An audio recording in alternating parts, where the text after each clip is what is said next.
sababu wanajua haya mambo yatafanyika na utayaacha. Hakuna faida yoyote, lakini ukikimbilia kwa Yesu, kunayo faida. Ukikimbilia kwa Kristo, kunao uzima wa milele. Ukikimbilia kwa Kristo, kunayo majibu yako.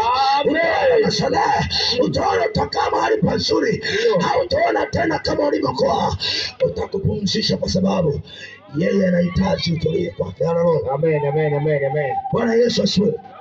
Bwana Yesu asifiwe. Amen.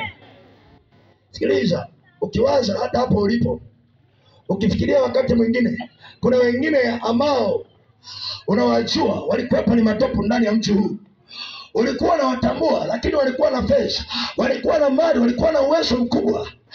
Sikiliza mpendo wake Mungu, walifanya vitu kwa muda mchache, pengine mji ulitikisika, walifanya mji ulitetemeka.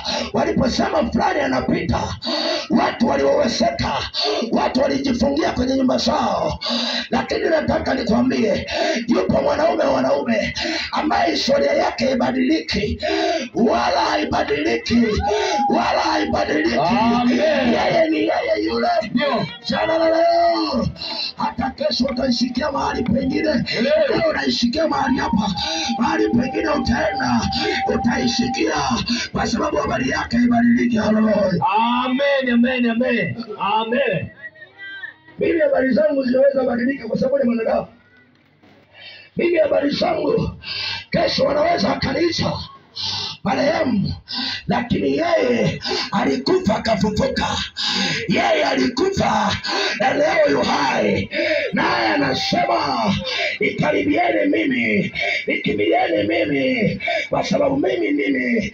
Na naye anakuja kwa sauti ya upendo, anakubembeleza upendo wake Mungu.